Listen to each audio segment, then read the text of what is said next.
আসসালামু আলাইকুম। আমি আজকে কুলি পিঠা বানাবো। আবার দুই রকমভাবে মানে একই বানিয়ে দুটাই করবো, একটা তেলে ভাজবো আর একটা এমনি খোলায় ভাজবো তাওয়ার মধ্যে। তাই আমি এখানে আতপ চালের গুঁড়া নিয়ে নিয়েছি নারকেল, 1 বাটি নারকেল নিয়েছি, আর সাথে নিয়েছি আমি 1 বাটি মুড়ি। এই মুড়িটা এখন আমি পাটায় গুঁড়ো করে নিব। আর আমি এখন আটাটা আগে সিদ্ধ করব। আমি আগে নারকেলের পুরটা বানিয়ে নিব। তাই এখন আমি কড়াইতে নারকেলটা দিয়ে দিলাম চিনি পরিমাণ মতন। কেউ মিষ্টি বেশি খেলে বেশি দিবেন, কেউ কম খেলে কম দিবেন, যার যার ইচ্ছে মতন। আর একটু চিনি দিব।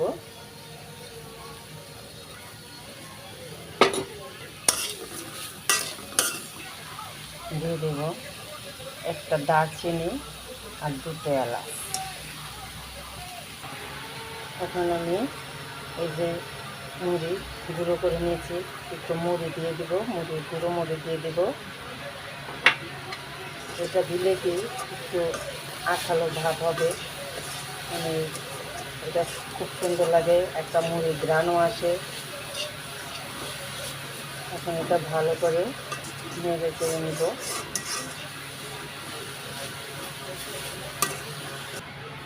দেখুন আমার পুরটা বানানো হয়ে গেছে। এখন আমি এটা ঠান্ডা করতে দিব।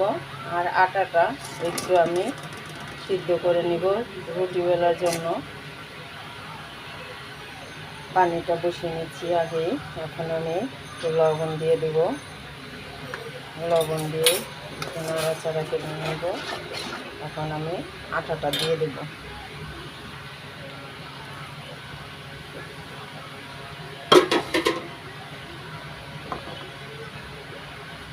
একটু ধিমা জালে রেখে দেব যাতে ভাপটা উঠে।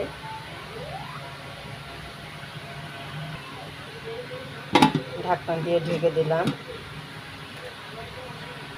ঢাকনাটা উঠিয়ে দেখি কেমন হয়েছে। এখন আমি ভালো করে নেড়ে ছেড়ে দিব।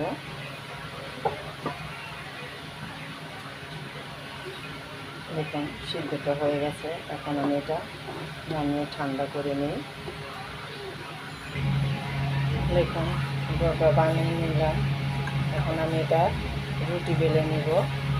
আর হচ্ছে এখানে নারকেলটাও পুরটা বানিয়ে নিলাম। এখন আমি এটা রুটি বেলে পিঠাগুলো বানিয়ে নেব। আর আমি এখানে দারচিনি এলাচ দিয়েছি, সেটা উঠিয়ে ফেলে দিয়েছি। দেখুন এই যে এরকম, মানে বেশি ভারী না বেশি পাতলাও না, মিডিয়াম সাইজ এরকম বড় করে একটা রুটি বানিয়ে নিয়েছি। এখন আমি এটা পুর দিয়ে ধরে নিই। এটা গোল গোল করে কেটে নেওয়া যায় এবং এইভাবে আমি দেখিয়ে দিচ্ছি কীভাবে।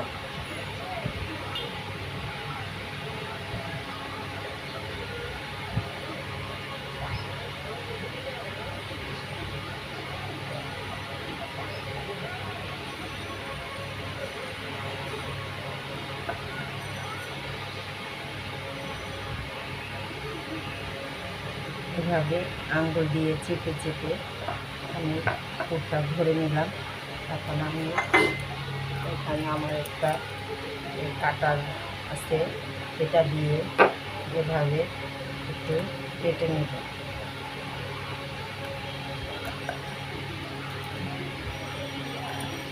নিলাম, এই দেখুন। এখন এটাকে আমি 2 আঙ্গুল দিয়ে মুড়িয়ে দিব।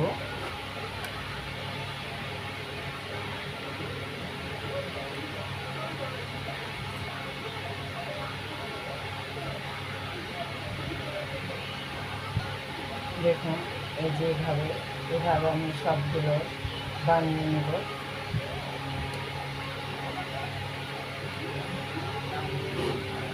দেখুন পিঠাগুলো বানিয়ে নিলাম। এখন আমি এটা তেলে ভাজবো, কিন্তু একেবারে যে ডুবা তেলে ভাজবো তা না, কিন্তু ইচ্ছে করলে ডুবা তেলেও ভাজা যায়।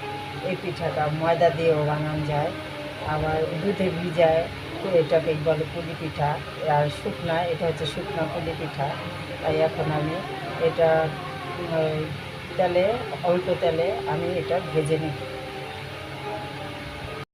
আমি বলেছিলাম যে চারটা এমনি কাঠখোলা বাঁধবো, মানে এটা কোনো তেল দিব না, এটা খোলাটা গরম হয়ে গেছে ফ্রাইপ্যানটা, তা আমি এমনি ভেজে নিচ্ছি।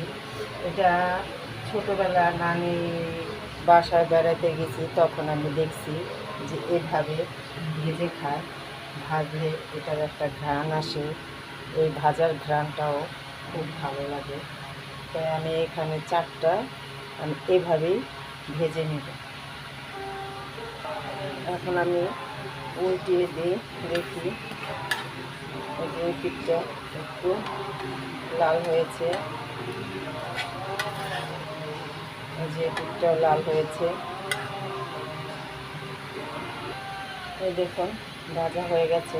এখন আমি এটা নামিয়ে নিব।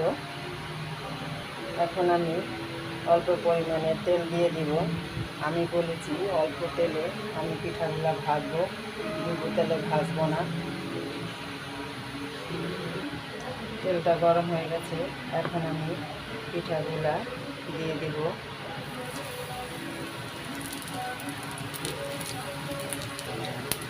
সব পিঠাগুলা দিয়ে দিয়েছি। এখন আমি উল্টিয়ে দিব। দেখুন কত সুন্দর লাল হয়েছে।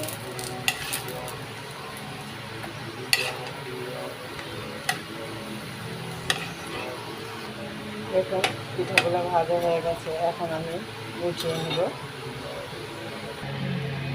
এই দেখুন এটা তেলে ভেজেছি, আর এটা হচ্ছে ওই যে বললাম শুকনো খোলায় আমি ভেজে নিয়েছি।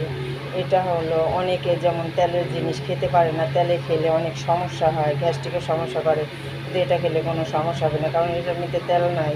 এটা খেতেও খুব ভালো লাগে। তা বন্ধুরা, এভাবে আমি বানিয়ে নিলাম। যদি ভিডিওটা ভালো লাগে এই পিঠার, তাহলে একটা লাইক, শেয়ার, কমেন্ট করবেন। কমেন্ট করে জানাবেন কে কোথা থেকে দেখছেন, এবং বন্ধুরা যারা নতুন আমার ভিডিওটি দেখবেন তারা সম্পূর্ণ ভিডিওটি দেখে আমার চ্যানেলটি সাবস্ক্রাইব করে দেবেন। আল্লাহ হাফেজ।